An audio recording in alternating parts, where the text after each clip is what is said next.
Dans un futur lointain, un homme et une femme observent un enfant qui joue avec un avion jouet. La mère est très inquiète. Son fils ne parle pas encore, mais l'homme la rassure en lui disant que la ville a de bons médecins qui aideront l'enfant.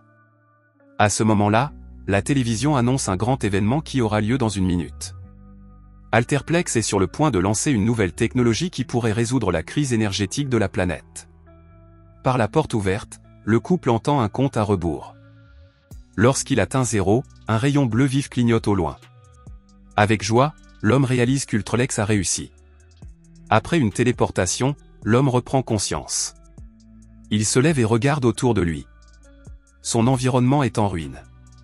Des lumières clignotantes et des alarmes remplissent l'espace. Il sort un cube d'un appareil et l'allume, puis prend une paire d'écouteurs dans une valise voisine. Après s'être connecté au système, il commence à tout enregistrer et décide qu'il est temps de quitter le laboratoire. En sortant, il découvre les corps de scientifiques et d'autres employés de l'entreprise. Apparemment, son saut a réussi, mais il n'arrive pas à déterminer ses coordonnées exactes. Soudain, il se rend compte que ses écouteurs sont morts. En fouillant dans les affaires personnelles de l'un des défunts, il en trouve une paire de rechange. Accédant à nouveau au système, il appelle Abby. Elle est choquée qu'il ait survécu. Elle lui explique que des inconnus ont détruit le laboratoire et le conteneur et que tout le monde le croyait mort. La nouvelle laisse Will dans un état de choc total. Il n'a aucune idée de ce qui se passe. 9 mois avant le lancement, Alterplex fait la promotion de la tour d'énergie. Ils promettent qu'il s'agit d'une percée pour l'humanité, affirmant que l'appareil fournira de l'énergie au monde entier pour les 1000 prochaines années. Debout devant la fenêtre de son bureau, l'homme examine pensivement une carte de visite d'Ultralex. À ce moment-là, une femme nommée Abigail, directrice de l'entreprise, entre dans la pièce. Elle propose un emploi à Will, expliquant qu'il est le candidat idéal, physicien, ancien pilote de la NASA et présentant un risque d'aversion minime. Will est surpris qu'ils aient accès à toutes ces informations confidentielles et rejette d'abord l'offre. Il a de bonnes raisons de ne pas quitter les États-Unis. Abigail lui dit qu'elle sait pour sa sœur et l'enfant qu'elle aide. S'il accepte leur offre, ils lui fourniront une maison et des médecins de haut niveau pour sa famille.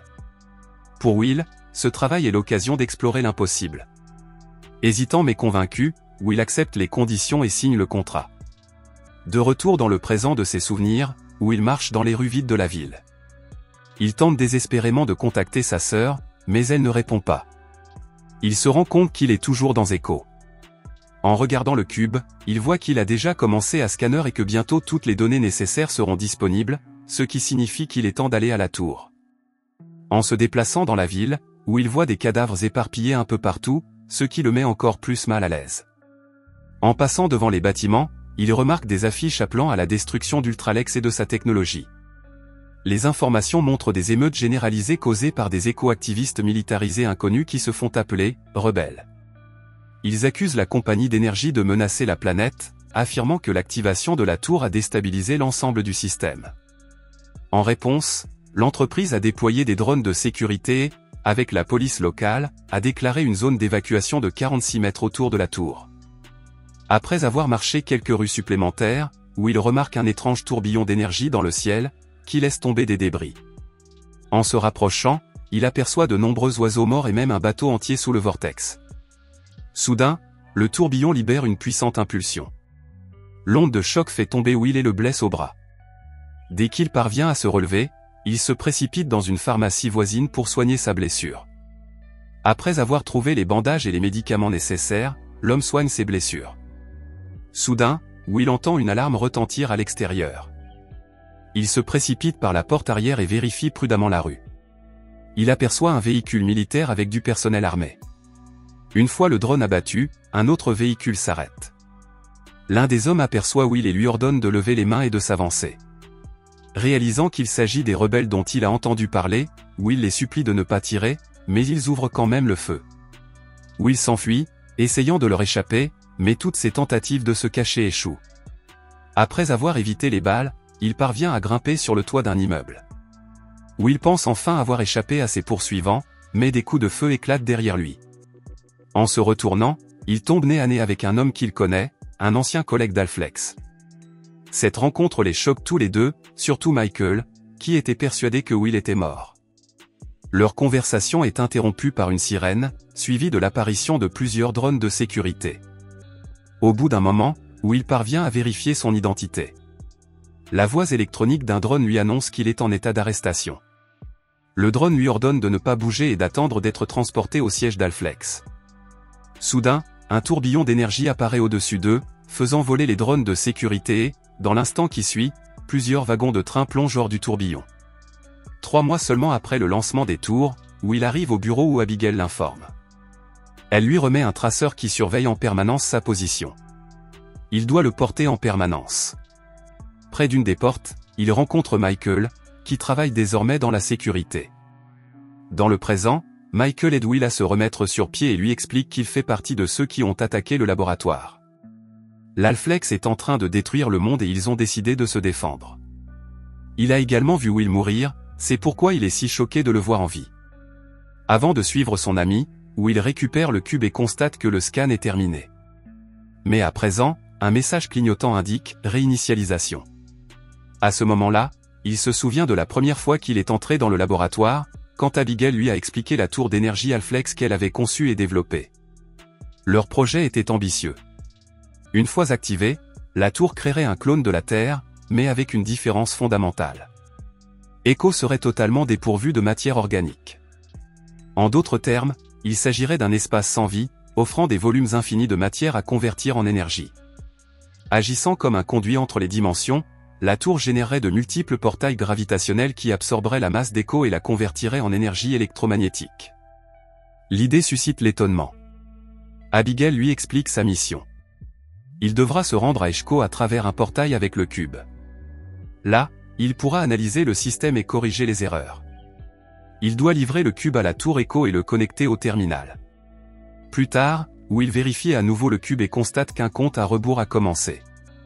Cachant le cube, il explique à Michael que ce monde est un clone de la Terre et qu'il ne doit y avoir ni humains, ni animaux, ni vie organique. Leur conversation est interrompue par une voiture qui s'approche. C'est Abigail qui annonce à Will que le chef de l'entreprise l'attend avec le reste de l'équipe. Il doit l'accompagner. Soudain, un drone apparaît au-dessus de leur tête. Il ne reconnaît pas Abigail et ouvre le feu. Toute l'équipe s'enfuit en évitant les balles, en sautant dans une voiture et en s'éloignant, mais le drone n'abandonne pas. Réalisant qu'il ne peut pas s'en occuper, Will prend les grenades de Michael et en fait exploser une, ce qui fait sauter le drone. L'onde de choc de l'explosion touche leur voiture et la renverse. Lorsque tout le monde confirme qu'ils sont en vie, Abby demande à Will de l'accompagner chez Renard. Au lieu de cela, il demande de l'aide pour se rendre à la tour, disant qu'il peut tout réparer et arrêter la destruction lui-même. Après un moment de réflexion, Abby accepte. Le groupe marche prudemment dans les rues. Dans un autre couloir, le groupe découvre des corps alignés. Michael explique que c'est probablement l'équipe de sécurité d'Ultralex qui a fait ça, probablement des victimes de véhicules tombés à travers des portails de gravité. Soudain, l'alarme retentit à nouveau et un drone apparaît au-dessus d'eux. Les deux hommes se cachent immédiatement à l'intérieur d'un avion partiellement détruit à proximité. À l'aide de leurs armes, ils parviennent à le détruire, mais l'un des fragments touche Will. Lorsqu'il ouvre les yeux, il se retrouve parmi les rebelles. Les éco-activistes l'aident à contre-cœur, bien qu'ils ne soient pas entièrement convaincus que Michael ne travaille plus pour Ultralex. Après s'être réveillé de sa blessure, il voit un groupe d'hommes devant lui avec Michael. À sa grande surprise, il constate que sa jambe est complètement guérie. Michael presse Will de tout dire aux activistes, mais il refuse et demande à être relâché. En fouillant dans le sac de l'homme, Hugo découvre un cube à l'intérieur et cette découverte le remplit de colère. Quelques instants plus tard, une explosion assourdissante secoue la pièce, dispersant les gens dans toutes les directions, et des intrus armés font irruption. Cachés dans une pièce, ils trouvent des armes et se battent pour sortir par un tunnel de secours. À un moment donné, Abby lui demande de lui remettre une caisse. Une fois dans le tunnel, elle lui explique ce qu'est le réinitialisateur, un protocole secret qui s'active si le rétablissement de l'équilibre devient impossible. Une fois le cube connecté à la tour, il détruira à la fois la tour et tout l'univers d'Echo. Elle se rend compte que sa mission est essentiellement une mission suicide. Il ne lui fait plus confiance et exige de savoir ce qui est arrivé à sa famille. N'obtenant aucune réponse, il décide de rentrer chez lui et de le découvrir par lui-même. Une fois dehors, il voit le ciel rempli d'innombrables portails gravitationnels avec des bateaux, des yachts et des navires tombant d'en haut. Il se précipite vers sa maison et découvre avec horreur que quelque chose d'énorme s'y est écrasé. En dégageant les briques, il découvre un corps et réalise que sa famille est morte. À ce moment-là, une alarme retentit et une voiture apparaît sur la route. Il s'agit de l'équipe de sécurité de l'entreprise. En revoyant l'équipe de sécurité d'Ultralex devant lui, Will comprend qu'ils le recherchent à nouveau, lui prennent le cube et l'assomment d'un coup puissant. À son réveil, Will est emmené à Renard dans un avion privé. Là, le chef d'entreprise examine le cube et lui dit qu'il ne laissera pas Will détruire son monde. Bernard sait que les deux univers ne peuvent coexister et est prêt à sacrifier le monde réel pour sauver sa propre vie. Will n'a plus que deux choix. Rester dans ce monde où sa famille est morte ou retourner dans son monde et attendre avec sa famille vivante la destruction de l'autre monde. Aucune de ces options ne le satisfait. Déterminé, Will décide de détruire l'avion. Il neutralise Renard, prend le contrôle du pilote et dirige l'avion vers le bas, provoquant son écrasement. Par chance, il réussit à survivre. Michael décide de faire tout ce qu'il peut pour amener Will à la tour. Il sait que cela le détruira et peut-être le monde entier, mais c'est la bonne chose à faire et au moins, dans le monde réel, il survivra. À un moment donné, une balle touche Michael et Will saute sur le siège du conducteur tandis que Michael ramasse son arme. Les drones apparaissent bientôt. Repérant le drone principal qui contrôle les autres, Will tire un coup parfait et le fait exploser. Il prend ensuite le contrôle des autres drones et leur ordonne de se détruire les uns les autres. Épuisés et blessés, ils avancent vers leur destination. Mais au dernier moment, un autre drone ouvre le feu sur l'ancien agent de sécurité. Esquivant les balles, Will parvient tout de même à atteindre la tour. Alors qu'il court dans les couloirs en direction du terminal, des souvenirs lui reviennent en mémoire. Il se souvient des derniers moments passés avec sa famille. Les promesses qu'il a faites à Mia et qu'il ne pourra jamais tenir. Il atteint le terminal et insère le cube. Les yeux embués, il voit Abigail devant lui. C'est elle qui lui a tiré dessus. Elle lui dit qu'elle ne peut pas lui permettre d'activer le cube. Sachant qu'il s'agit de sa dernière chance, Will puise dans toutes ses forces et appuie sur le bouton. Immédiatement, le protocole de destruction de la tour est activé, anéantissant tout le monde d'Echo. Mourant, Will serre dans sa main un petit avion jouet et assiste à l'effondrement de l'univers d'Echo.